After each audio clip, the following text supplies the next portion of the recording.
मैं आपका दोस्त अमन जोशी स्वागत करता हूं अपने YouTube channel Joshi sir academy में। तो साथियों, आज हम पढ़ेंगे अव्यय टॉपिक, क्योंकि इससे पहले हम संज्ञा सर्वनाम विशेषण अव्यय, संज्ञा सर्वनाम विशेषण जो है वो पढ़ चुके हैं। ठीक है, तो संज्ञा आपको याद होगा, वो आप एक बार जो है पिछली वीडियो में देख सकते हैं। संज्ञा सर्वनाम और विशेषण वाला टॉपिक क्लियर है। अब अव्यय का शब्द का क्या मतलब है वो देखिएगा। पहले तो बड़े आराम से चलना है। अ प्लस व्यय, ऐसे लिख सकते हैं ना, ए प्लस व्यय, तो ये क्या हो जाएगा? अव्यय। क्लियर। अब ए माने क्या होता है? उपसर्ग का मतलब क्या होता है? नहीं। और व्यय का क्या मतलब होता है? खर्च, अर्थात खर्च। अब यहां पे खर्च नहीं, क्या मैं खर्च को परिवर्तन लिख दूं? परिवर्तन नहीं। ठीक है, अब कब परिवर्तन नहीं भाई? तो देखें कब परिवर्तन नहीं, कि लिंग वचन कारक। पहले तो आपने मोस्टली तीन चीज ये याद रखनी ही रखनी है, कि लिंग वचन कारक, काल और पुरुष।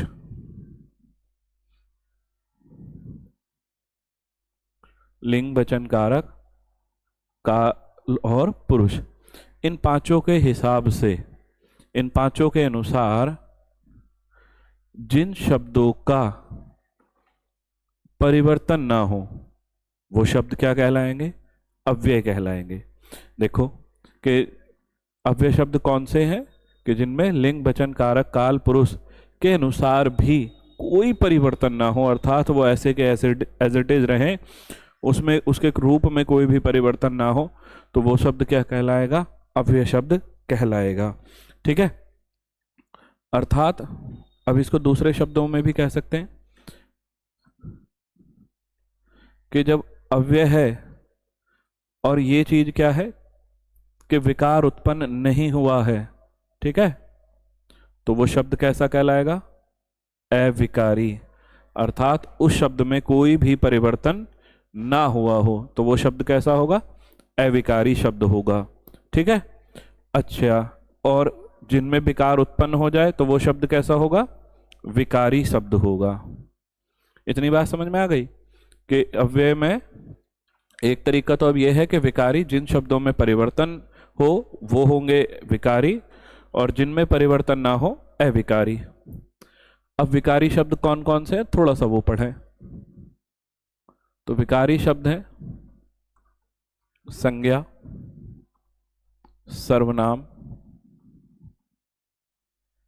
विशेषण, संज्ञा सर्वनाम विशेषण और क्रिया। ठीक है, ये जो है क्या है? विकारी शब्द है चारों। ठीक, अब कैसे हैं विकारी वो भी थोड़ा समझ लीजिए। देखो, एक शब्द है लड़का, ठीक है, एक शब्द क्या है? लड़का। अब लड़का संज्ञा है या नहीं है? तो संज्ञा है, तो देखो इसका परिवर्तन कैसे हो सकता है? अगर मैं इसका जो है लिंग चेंज करूं तो ये कैसी हो जाएगी? लड़की। उसके बाद वचन चेंज करूं तो लड़के। ठीक है, समझ में आ गई नहीं? आगे उसके बाद अगर मैं कहूं सर्वनाम, तो ऐसे ही सर्वनाम भी चेंज होगा। मैं, अब मैंने लिखा मैं सर्वनाम, तो मैं का क्या हो जाएगा? मुझे, मुझसे। ये कैसे शब्द होंगे? सर्वनाम शब्द। तो सर्वनाम में जब परिवर्तन हो गया तो वो कैसा शब्द होगा? विकारी शब्द होगा। अगला है विशेषण। एक शब्द है मीठा, ठीक है, क्या शब्द है? मीठा। अब इसका क्या हो जाएगा? मीठी, मीठे। तो देखो परिवर्तन हो गया या नहीं हो गया? ठीक है, लिंग वचन चेंज करने पर उसका शब्द का जो है रूप परिवर्तित हो गया। उसके बाद है क्रिया। जैसे एक शब्द है खा, खा शब्द क्या है? क्रिया है, खाने की क्रिया है। अब मैं इसको कहूं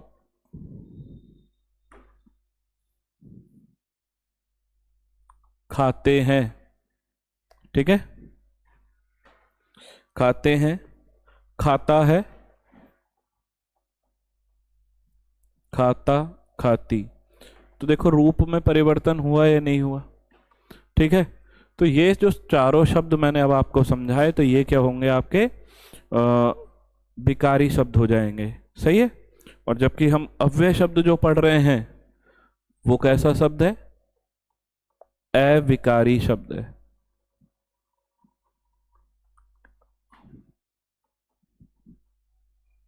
अव्यय किस प्रकार का शब्द है, अविकारी शब्द है, अर्थात जिन शब्दों में कोई भी परिवर्तन ना हो वो शब्द कैसा कहलाएगा, अव्यय या अविकारी शब्द कहलाएगा। इसके बाद अगर पूछा जाए कि अव्यय के कितने भेद हैं, कितने टाइप हैं, तो देखो मैंने तो एक बड़ा छोटा सा 1 2 3 4, तो अव्यय के कितने भेद हो गए, 4। सिर्फ ट्रिक है याद करने के लिए, जिससे वहां पे आप सही कर लो हैं। अब पहला भेद है अव्यय का क्रिया विशेषण।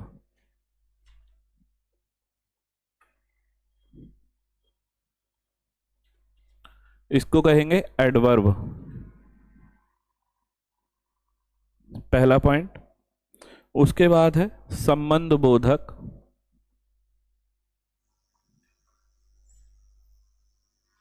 ठीक। उसके बाद है समुच्चय बोधक,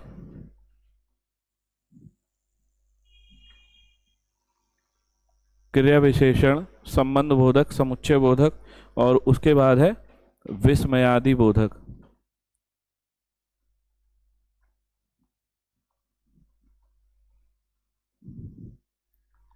ठीक। हो गए चारों भेद। अब संबंध बोधक को क्या कहेंगे, प्रीपोजिशन,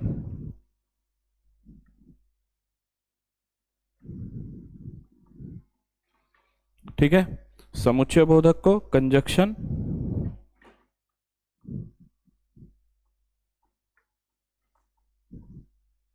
विस्मयादि बोधक को इंटरजक्शन।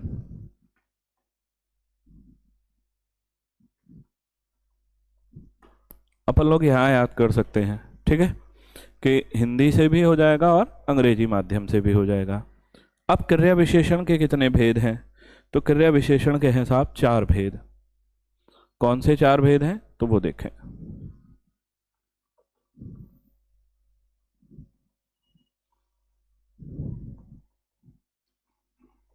ठीक, सबसे पहले बनेगा कालवाचक या स्थानवाचक,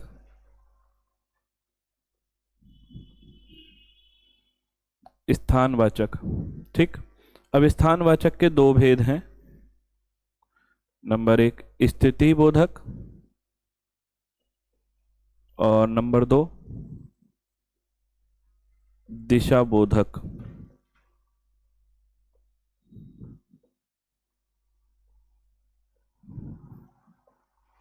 ठीक है, पहला पॉइंट। उसके बाद है हमारा काल बोधक, काल बोधक के 3 भेद हैं। समय बोधक, अवधि बोधक,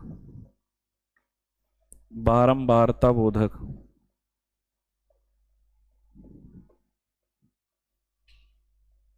बारंबारता बोधक। इसके बाद है परिमाण बोधक। परिमाण बोधक के कितने भेद हैं,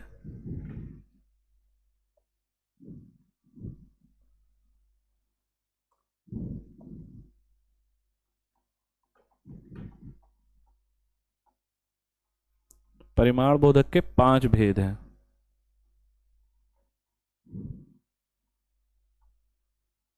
नंबर 1 अधिकता, नंबर 2 न्यूनता, नंबर 3 तुलना, नंबर 4 पर्याप्ति,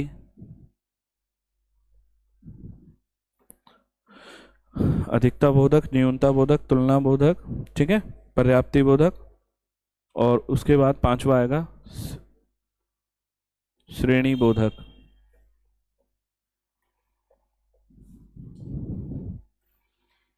ठीक है, ये हो गए क्रिया विशेषण के तीन भेद, स्थानवाचक, कालबोधक, परिमाण बोधक, और इसके बाद आएगा रीति बोधक।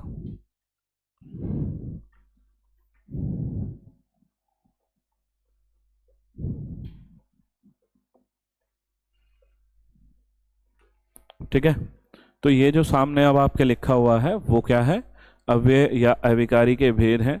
एक भेद है सबसे पहले क्रिया विशेषण, क्रिया विशेषण के बाद दूसरा भेद है संबंध बोधक, उसके बाद समुच्चय बोधक, और उसके बाद विषमयादि बोधक। ठीक, अब क्रिया विशेषण के कितने भेद हैं, तो क्रिया विशेषण के चार भेद हैं, स्थान बोधक, काल बोधक, परिमाण बोधक और रीति बोधक। चार ये बोध हो गए। अब स्थान बोधक के कितने हैं, स्थान बोधक के दो, स्थिति और दिशा बोधक। काल बोधक के तीन, समय, अवधि, बारंबारता। इसके बाद है परिमाण बोधक। परिमाण बोधक का एक भेद है अधिकता बोधक, न्यूनता, तुलना, पर्याप्ति और श्रेणी बोधक। सही है, देख लो एक बार इसको।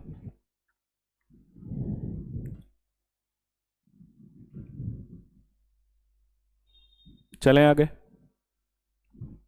देखो, अव्यय की परिभाषा हमने कर ली थी, अब है क्रिया विशेषण, पहला टाइप।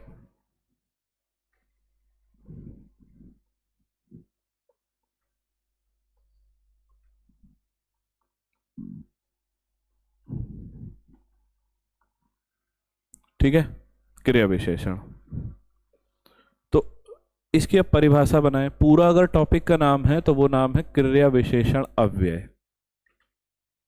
तो एक तो ऐसा शब्द जो परिवर्तित ना हो, और उसके बाद क्या है, क्रिया विशेषण के क्रिया की विशेषता बतलाए। तो ऐसा अव्यय शब्द जो क्रिया की विशेषता बतलाए वो शब्द कैसा होगा, क्रिया विशेषण अव्यय हो जाएगा। बन गई परिभाषा। अब किस किस की विशेषता बतलाएगा, अव्यय की विशेषता बतलाएगा, क्रिया की विशेषता बतलाएगा, विशेषण की विशेषता बतलाएगा, और खुद क्रिया विशेषण की भी विशेषता बतलाएगा, क्रिया विशेषण अव्यय शब्द। ठीक है, डेफिनेशन अगर मैं लिखने पे आ गया तो एक ये जो 15-20 मिनट की वीडियो है, 1-2 घंटे की वीडियो बन जाएगी। तो इसलिए मैं जो हूँ उसको एक बार बोल दे रहा हूँ दोबारा से, समझिएगा। अव्यय शब्द है ना ये टॉपिक चैप्टर का नाम, तो अव्यय है और कैसा है, क्रिया विशेषण अव्यय। तो ऐसा अव्यय शब्द जो क्रिया की विशेषता बतलाए तो वो शब्द कैसा कहलाएगा, क्रिया विशेषण अव्यय कहलाएगा। अब किस किस की विशेषता बतलाएगा, तो खुद से क्रिया की विशेषता, विशेषण की विशेषता, अव्यय की विशेषता और क्रिया विशेषण। तो चार टॉपिकों की विशेषता बतलाने वाला जो शब्द होगा वो क्या कहलाएगा, क्रिया विशेषण अव्यय कहलाएगा अपना। ठीक है, अब देखो एग्जाम्पल के तौर पे मैं इसको करूं, या तो मैं लिख दूं डेफिनेशन है तो वो सही नहीं है समय के लिए। रमेश तेज दौड़ता है।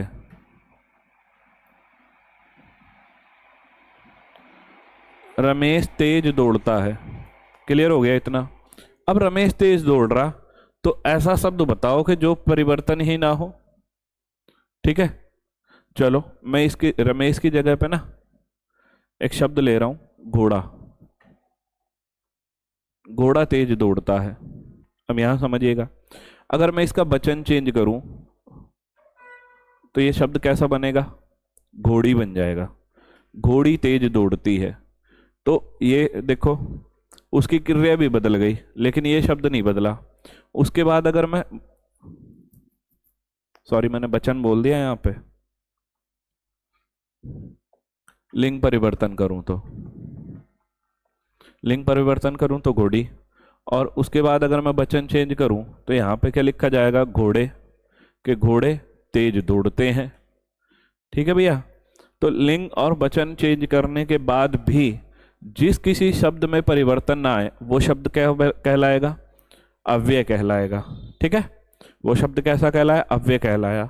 अब ये जो अव्यय शब्द है, इस बार जो अव्यय हमारा शब्द है,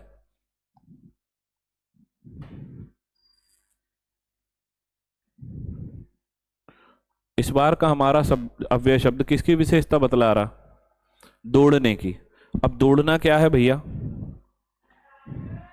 दौड़ना ही तो क्रिया है, और क्रिया की विशेषता बतलाने वाला शब्द क्या कहलाएगा?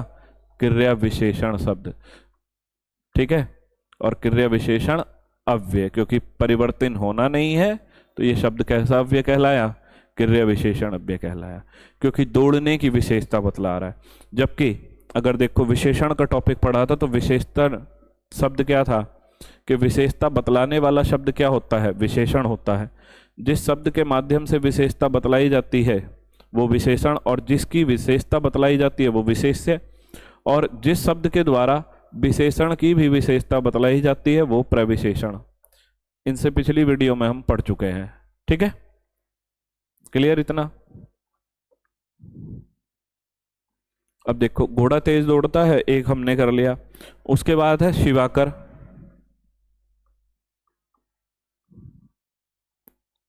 अच्छा खेलता है।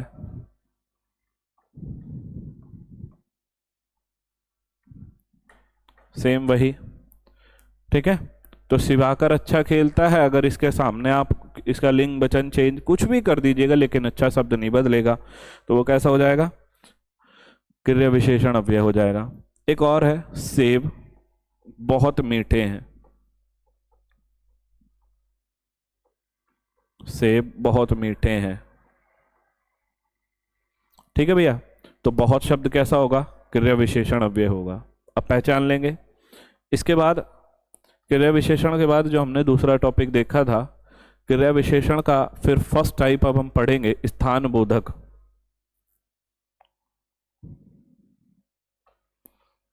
स्थान बोधक अव्यय।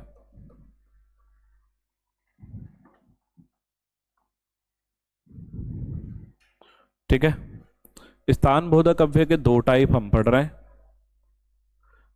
एक दिशा बोधक और दूसरा स्थिति बोधक।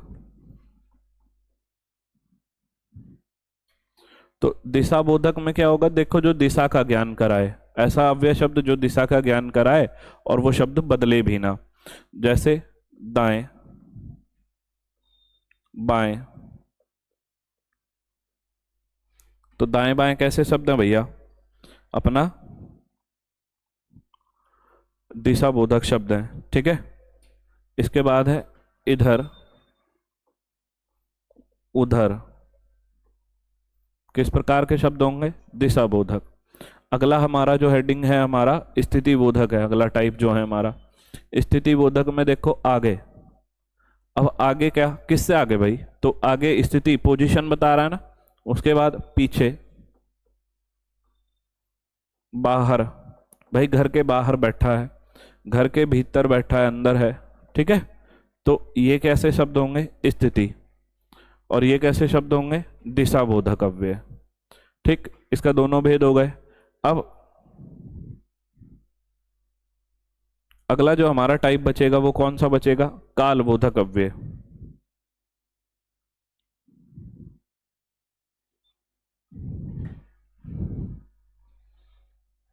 काल बोधक के कितने? तीन भेद पड़े। वैसे भी काल के तीन ही भेद होते हैं, भूत वर्तमान भविष्य, और यहां भी तीन याद रखने हैं आपने। नंबर एक समय, नंबर दो अवधि, और नंबर तीन बारंबारता। ठीक है, तीन भेद पढ़ दिए हमने। अब तीनों भेद में समय में क्या आएगा वो देखें। जैसे समय में क्या आएगा वो अगर हम समझ लें तो थोड़ा सही हो जाएगा। एक शब्द है आज, तो कैसा है? समय का बोध करा रहा है। कल, आज, कल। ठीक, अलग अलग हो गए। उसके बाद परसों, समय का बोध करा रहा है। जब, जब शब्द कैसा है? समय बोधक अव्यय है। उसके बाद है तब, कैसा अव्यय होगा? समय बोधक। अगर मैं यहीं पे बात करूं आजकल, तो देखो एक अवधि का बोध करा रहा है। क्या आजकल कहाँ हो भैया? आजकल क्या चल रहा है?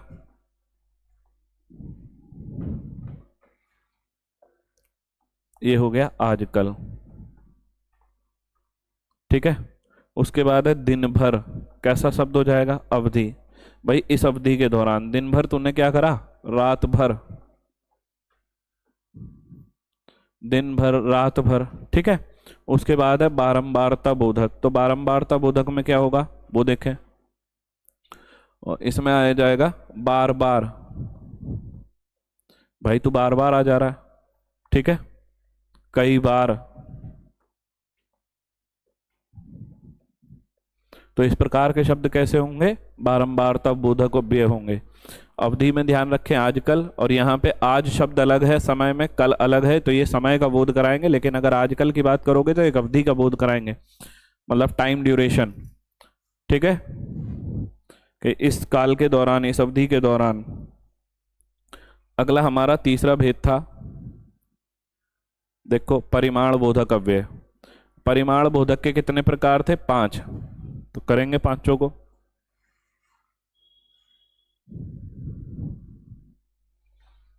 ये लिख दिया मैंने, परिमाण बोधक अव्यय, ठीक है। कितने भेद है परिमाण के? 5। सबसे पहला अगर मैं लूं श्रेणी बोधक,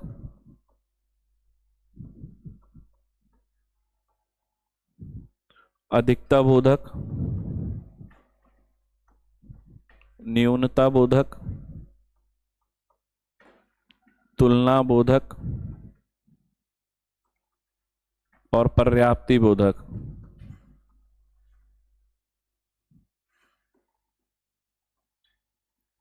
परिमाण बोधक के कितने भेद? 5। कौन कौन से 5 भेद है ये लिख दिए हमने।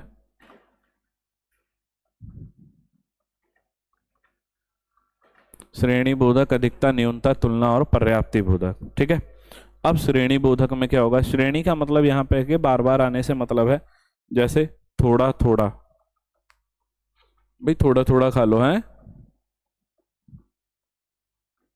उसके बाद शब्द आएगा तिल तिल। किस प्रकार का शब्द होगा? श्रेणी बोधक अव्यय, इतना ध्यान रख लेंगे। उसके बाद है अधिकता बोधक। तो अधिकता बोधक में देखो ज्यादा, बहुत, ये शब्द दोनों ही किस चीज का बोध करा रहे हैं? अधिकता का। और न्यूनता में कम, ठीक है, कम, थोड़ा, ये किस प्रकार का शब्द हो जाएगा? न्यूनता बोधक। अब यहां समझिएगा, कोई भी चीज कम है या ज्यादा है, ये किस चीज से पता चला हमें? तुलना करके, कंपेयर करके। तो दोनों ही शब्द जो हैं, ये दोनों चारों जो शब्द लिखे हुए हैं, ये किस में आ जाएंगे? तुलना बोधक में, क्योंकि तुलना करके ही आए हैं। तो चाहे कोई कम हो या ज्यादा हो या थोड़ा हो या बहुत हो, तो वो जो शब्द हैं, ये चारों शब्द कैसे आए? तुलना करके आए थे। तो इसलिए ये शब्द कैसे कहलाएंगे? तुलना बोधक अव्यय कहलाएंगे। इसके बाद हमारा क्या है? पर्याप्ति बोधक। अब पर्याप्ति बोधक में क्या आएगा? बस, बस, बस ठीक हो गया है, बस काफी है ना।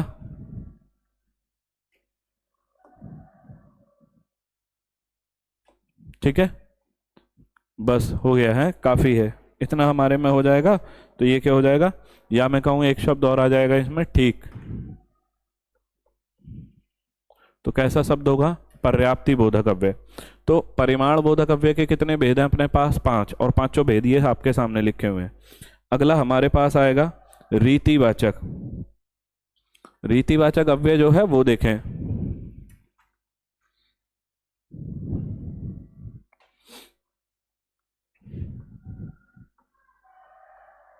रीतिवाचक क्रिया विशेषण,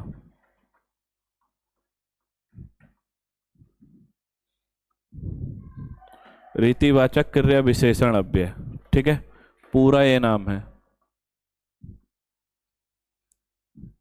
अब थोड़ा सा इसकी परिभाषा को देख लेते हैं कि जिस क्रिया विशेषण से, जिस क्रिया विशेषण से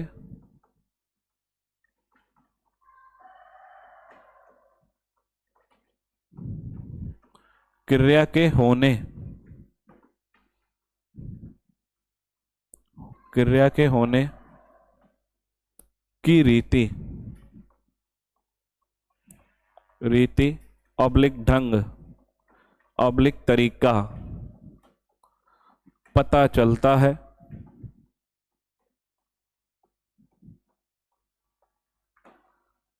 ठीक है, तो वो शब्द क्या कहलाएगा? रीतिवाचक क्रिया विशेषण अव्यय कहलाएगा। रीतिवाचक क्रिया विशेषण अव्यय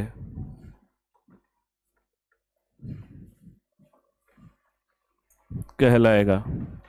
ठीक है, इतना समझ में आ गया कि जिस क्रिया विशेषण से क्रिया के होने की रीति या ढंग का पता चलता है तो वो शब्द जो है रीतिवाचक क्रिया विशेषण अव्यय कहलाएगा। अब देखो रीतिवाचक में क्या कौन कौन से शब्द आएंगे, तो इसके जो एग्जाम्पल हैं बहुत ही जबरदस्त हैं। अचानक, ठीक है, अचानक बिजली तड़क गई, तो अचानक ढंग है उसका, तरीका है। ठीक है, अचानक। अचानक के बाद आ जाएगा ऐसे। ठीक है, अचानक ऐसे, ये किस तरीके होंगे? उसके बाद होगा धीरे तेज। भाई कछुआ धीरे धीरे चला तो कछुए के चलने का रीति है, ढंग है, वो उसका तरीका है, कछुआ धीरे चला है। उसके बाद घोड़ा तेज दौड़ता है तो घोड़े के तेज दौड़ने का ढंग है वो। तो जिस चीज से, जिस ऐसे शब्द से कि उसके किसी भी वस्तु के या कहूँ तो क्रिया के होने का ढंग या तरीका पता लगता है, ठीक है, तो वो शब्द कैसा हो जाएगा? रीतिवाचक क्रिया विशेषण अव्यय हो जाएगा। जैसे तक के यहाँ तक चलो, ठीक है, तो ये क्या होगा? रीतिवाचक क्रिया विशेषण अव्यय हो जाएगा। अब रीतिवाचक हो गए तो देखो यहाँ पे इस क्रिया विशेषण के हमने चारों भेद पढ़ लिए, स्थान बाधक, काल बोधक, परिमाण बोधक और रीति बोधक। अब वो कौन कौन से हैं तो देखो, क्रिया विशेषण पहले ये रहा, स्थान बोधक, काल बोधक, ये हो गए दोनों, परिमाण बोधक। ठीक है, रीतिवाचक क्रिया विशेषण ये, तो चारों टाइप हो गए अब हमारे। इसके बाद अब जो हमारा बचा वो संबंध बोधक अव्यय बचा, संबंध, समुच्चय और विस्मय आदि बोधक, है ना। तो फर्स्ट टाइप हमारा कंप्लीट होता है। अब हम सेकंड टाइप करेंगे। तो सेकंड टाइप में हमारा क्या बना था? संबंध बोधक अव्यय। अब संबंध है तो किसमें संबंध दर्शाना वो देखो, और ऐसा शब्द जो बदले भी ना। अव्यय का मतलब क्या कि जो बदले ना, और संबंध भी दर्शा दे। ठीक है, तो परिभाषा के रूप में क्या देखेंगे कि जो अव्यय शब्द, जो अव्यय शब्द किसी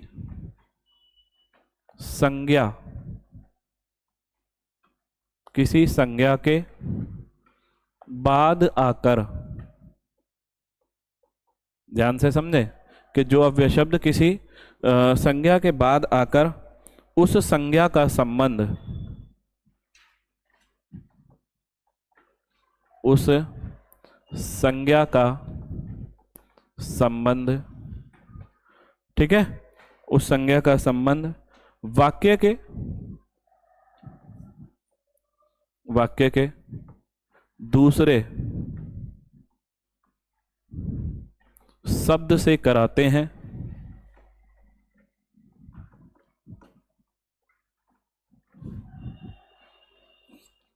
तो कैसे कहलाएंगे? संबंध बोधक अव्यय कहलाएंगे।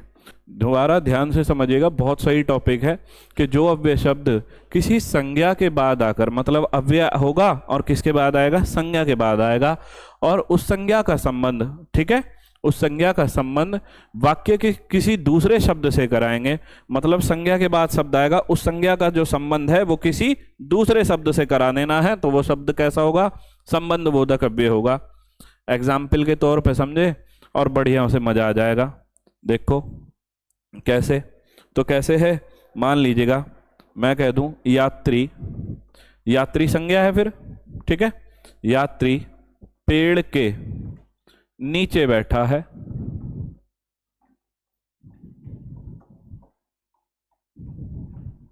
अब इसमें नीचे शब्द कैसा, अव्यय है, और किसके बाद आया, तो संज्ञा के बाद आया। तो किसके संबंध दिखा रहा, कि यात्री पेड़ के नीचे बैठा है, ठीक है, तो पेड़ का संबंध दिखा रहा, किससे दिखा रहा भाई, यात्री से, ठीक है। तो यहां पे क्या हो जाएगा, संबंध बोधक अव्यय हो जाएगा। इसके बाद दूसरा एग्जाम्पल देखें, घर के पास मंदिर है, तो घर के पास मंदिर है। अब पास शब्द कैसा भाई, बदलने वाला है ही नहीं, पास शब्द कैसा हो गया, अव्यय शब्द हो गया।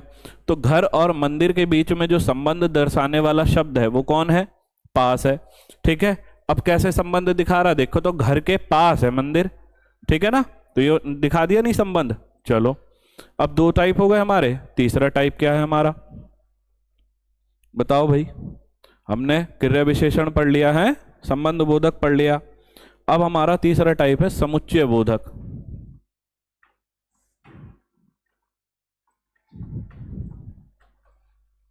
समुच्चय बोधक अव्यय, ठीक है, चौथा टाइप, तीसरा सॉरी। समुच्चय बोधक में देखो, इसको अंग्रेजी में वैसे सेट और सबसेट बोला करते थे, 12th में हम पढ़ के आए थे, 12th मैथ में। 12th मैथ में अपने कि ये वाला सिंबल पढ़ा होगा यू, जिसने मैथ लिया होगा उसको पता होगा, वहां पे बोला जाता था सेट सबसेट। तो वो जो था जोड़ने वाला काम करता था, सेट और सबसेट, है ना, जोड़ने का जहां काम होता था तो उसको बोला जाता था 12th मैथ में सेट और सबसेट, ठीक है। अब ये क्या है कि देखो मैंने अभी बताया ना कि सेट और सबसेट का मतलब क्या था, जोड़ना, तो इसका मतलब समुच्चय बोधक क्या होगा, जोड़ेगा। संबंध क्या था, वो संबंध दर्शाएगा, एक दूसरे का रिलेशन स्थापित करेगा। ये क्या करेगा, एक दूसरे को जोड़ेगा, जो हम पता कहाँ पे कर रहे थे, संयुक्त वाले में, संयुक्त वाक्य में। वही चीज सिर्फ यहां होने वाली है और कुछ भी नहीं है, कि वे अव्यय शब्द, इसको देखें, वे अव्यय शब्द, ठीक है, वे अव्यय शब्द जो दो वाक्यों या वाक्यांशों को जोड़ते हैं, ठीक है। संबंध में क्या था, रिलेशन स्थापित कर रहे थे, और यहां वाक्यों या वाक्यों के अंशों को, छोटे छोटे पार्ट को हम जोड़ रहे हैं, कंबाइंड कर रहे हैं, जोड़ते हैं, तो वो अव्यय कैसे कहलाते हैं, समुच्चय बोधक अव्यय कहलाया करते हैं। अब देखो वाक्यों को कैसे जोड़ा करें हम, ठीक है। एक शब्द, हालांकि मैं ऐसे शब्द बोल दूं जैसे और, या, तथा, किंतु, परंतु, ये शब्द क्या है, वाक्यों को जोड़ने का काम करते हैं, ठीक है। देखो दो वाक्य मैं एक बार जोड़ के भी दिखा रहा हूं, जैसे मैं बाजार गया, एक सेंटेंस हो गया, एक वाक्य कंप्लीट, मैं बाजार गया। अब ये वाला शब्द हमने उठाया यहां रख दिया, और फल ले आया, तो फल ले आया जो है ये दूसरा सेंटेंस है, इन दोनों को जोड़ने वाला शब्द कौन है, और है, और बदलेगा है नहीं, तो कैसा शब्द हो जाएगा, समुच्चय बोधक। क्योंकि अब जो अव्यय शब्द है, शब्द तो अव्यय है लेकिन जोड़ने का काम कर रहा, तो कैसा हो जाएगा, समुच्चय बोधक अव्यय हो जाएगा। यहां जब यहां पे जो अव्यय बैठे थे ये कैसे संबंध दिखाने का काम कर रहे थे, तो संबंध बोधक अव्यय थे। इसके बाद यहां पे क्या थे कि क्रिया विशेषता या कहूं तो रीति बता रहे थे, क्रिया, उसका क्रिया के होने का ढंग या तरीका बता रहे थे, तो वो क्या थे, रीतिवाचक थे, ठीक है। अगला देखें, लास्ट टाइप हमारा क्या है, विस्मयादि बोधक, फोर्थ टाइप है हमारा विस्मयादि बोधक।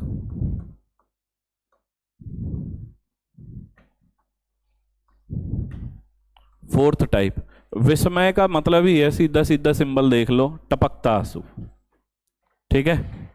ऐसे शब्द जिस किसी को देख करके या जब उनका प्रयोग करें आश्चर्य का बोध हो, विस्मय का बोध हो, तो वहां पे कैसा शब्द होगा, ठीक, विस्मयादि बोधक अव्यय हो जाएगा।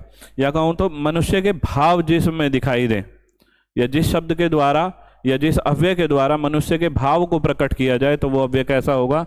विस्मयादि बोधक अव्यय होगा। और सीधे सीधे बोल दो, हाय वह चल बसा। तो देख लो कैसा अव्यय हो जाएगा? विस्मयादि बोधक अव्यय हो जाएगा। ठीक है, कोई परिवर्तन नहीं होने वाला है ना। तो ये थे हमारे अव्यय के भेद।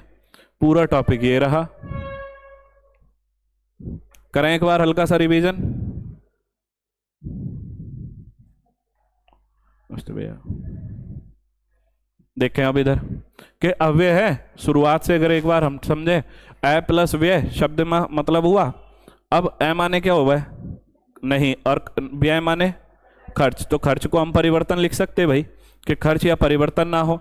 तो ऐसा शब्द जिसमें खर्च या परिवर्तन ना हो तो वो शब्द क्या कहलाएगा? अव्यय शब्द कहलाएगा। अब एक शब्द हो वह विकारी और दूसरा शब्द हो अविकारी, क्योंकि अव्यय का मतलब क्या है कि जब खर्च ना होना, विकार उत्पन्न ना होना।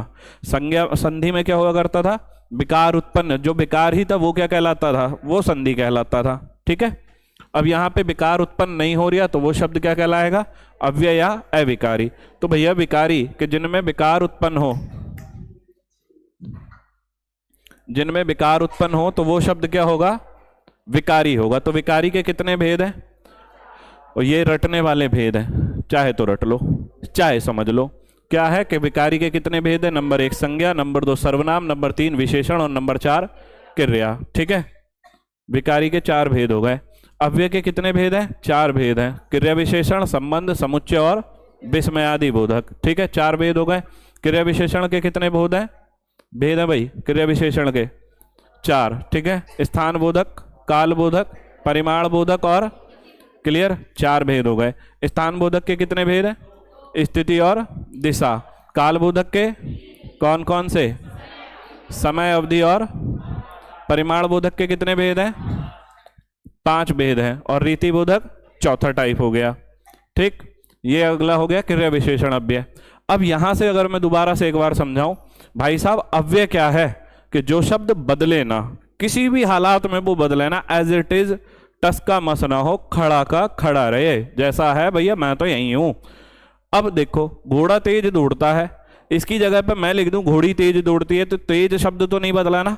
मैं लिख दूं घोड़े तेज दौड़ते हैं, शब्द नहीं बदला ना, तो तेज शब्द नहीं बदला। और तेज शब्द कैसा हो गया फिर? अव्यय हो गया। अव्यय हो गया नहीं हो गया? क्यों? क्योंकि क्या कर रहा है यहाँ पे? बदला ही नहीं है। अब बदलना नहीं है, लेकिन अव्यय कैसा शब्द हो गया कि भैया उसने क्या काम करा? क्रिया की विशेषता बतलाई है दौड़ने की, कि घोड़ा तेज दौड़ लिया। विशेषता इसकी नहीं बताई, घोड़े की। विशेषता किसकी बतलाई है? दौड़ने की। अबे घोड़ा तेज दौड़ लिया, तेज तो हम भी दौड़ सके ना। तो यहाँ किसकी बता रहे हैं विशेषता? दौड़ने की। तो क्रिया की विशेषता बतला रहा, तो क्रिया विशेषण अव्यय हो गया। आप पहचान लोगे ना, क्योंकि इस बार के एग्जाम में मैं आपको बता दूं, सब इंस्पेक्टर के एग्जाम में आपको एक शब्द दे देगा, लाइक तेज दे दिया। अब पूछेगा क्रिया विशेषण अव्यय, समुच्चय बोधक अव्यय, बताओ। अभी से समझ में आ गया? इस बार का एग्जाम ऐसे होने वाला है। अगला संबंध, स्थान बोधक में। स्थान में क्या है? देखो स्थान के 2 भेद हैं, स्थिति और दिशा। अबे दाएं जाओ, तो दाएं क्या है? डायरेक्शन है ना। और आगे, अबे किसके आगे बैठे भैया और किसके पीछे बैठे? तो ये क्या है? उसकी पोजीशन है, पोजीशन हो गया। काल के कितने भेद हैं? 3। काल के वैसे भी 3 ही हो, भूत, वर्तमान, भविष्य, समय, अवधि और बारंबारता। आज, कल, परसों, जब, तब, ये क्या है? समय। अवधि के कितने भेद हैं? आज, कल, दिन भर, रात भर, ये कैसे शब्द हो जाएंगे? और बारंबारता में बार बार कैसा शब्द होगा? ठीक। परिमाण बोधक के कितने भेद? 5। नंबर 1 श्रेणी बोधक, नंबर 2। अब अधिकता और न्यूनता में थोड़ा देखें। अधिकता हो या कोई कम है, कोई भी वस्तु कम है या ज्यादा है, मैं कैसे पता चला? कंपेयर कराना। ठीक है भाई, कि रिजवान 2 गुना मोटा है और रिजवान आधा है, तो इसका मतलब क्या है? कि 2 गुना मोटा है। तो इसका मतलब क्या है? किसी से तो है, तो कंपेयर करके ही तो पता चला है। तो ये क्या है? कंपेयर, तुलना है। और उसके बाद पर्याप्ति। बस जी, अब बहुत हो गया, 1 नौकरी लग गई, अब हम कोई दूसरा पेपर ना देंगे। तो वो क्या है? पर्याप्ति बोधक है, काफी है, ठीक है, बस है। अगला कौन सा है? रीतिवाचक क्रिया विशेषण अव्यय। अब रीतिवाचक का टाइप का क्या मतलब है कि जिस शब्द से, जिस अव्यय से क्रिया के होने का ढंग या तरीका पता लगा है तो वो क्या होगा? रीतिवाचक। ठीक है। अब रीतिवाचक, अचानक बिजली कड़क गई, तो बिजली कड़कने का काम है अचानक ही होगा। अचानक एक्सीडेंट हो गया, अचानक ही हो गया, किसी से जान पूछ के हो गया या किसी को बता के अब एक्सीडेंट होने वाला नहीं ना? ठीक है, तो अचानक हो गया। चलो, संबंध बोधक अव्यय। अब यहां संबंध में और समुच्चय में ध्यान रखना, बालक फंसता वहां पे। एक बात बताओ, हमारे फूफा हैं, मौसा हैं, तो हमारे रिश्तेदार हैं, जुड़े हुए तो नहीं है ना? तो रिश्तेदार हैं, तो रिश्तेदारी का शब्द का देखो कैसे है कि यात्री पेड़ के नीचे बैठा है, तो ठीक है। संबंध कैसे है कि जो अव्यय शब्द किसी संज्ञा के बाद आकर उस संज्ञा का संबंध वाक्य के दूसरे शब्द से दिखाया करते हैं, तो वो कैसे हो जाएंगे? संबंध बोधक अव्यय हो जाएंगे। यात्री पेड़ के नीचे बैठा, तो यात्री और पेड़ के संबंध किसने दिखा दिया भाई? के नीचे, क्योंकि यात्री पेड़ के नीचे बैठा, ऊपर बैठा हो या पेड़ के नीचे बैठा हो। ठीक है। समुच्चय बोधक अव्यय। समुच्चय बोधक अव्यय क्या होगा कि वे अव्यय शब्द जो दो वाक्यों या वाक्यांशों को जोड़ते हैं वो क्या कहलाएंगे? समुच्चय बोधक अव्यय कहलाएंगे। यही बात मैंने आपको कहां पढ़ाई है? संयुक्त वाले में पढ़ाई है कि जब संयुक्त वाक्य पढ़ा, उस संयुक्त वाक्य का क्या मतलब था कि वो जोड़ने का ही तो काम कर रहे थे। और किसको कर रहे थे? दो वाक्यों को जोड़ने का काम कर रहे थे। और मिश्र वाक्य क्या था? एक वाक्य दूसरे वाक्य पर डिपेंड था। ठीक है, मिश्र में डिपेंडेंसी थी और यहां पे क्या था? जब जोड़ो केवल, और कोई वाक्य दूसरे वाक्य पर डिपेंड ना हो। मैं बाजार गया, फल ले आया, कोई बात ना। अगला क्या? विस्मयादि बोधक अव्यय, कि जहां मनुष्य के, जिस अव्यय के माध्यम से मनुष्य के भाव प्रकट हो, तो वहां पे क्या होगा? विस्मयादि बोधक अव्यय होगा। हाय वह चल बसा, अब तो चला गया, अब कौन सा लौट के आएगा? ठीक है, तो हो गया काम। अव्यय के चारों भेद हमारे खत्म। वीडियो अच्छी लगे तो लाइक करो और कमेंट करो, वो तुम्हारा काम।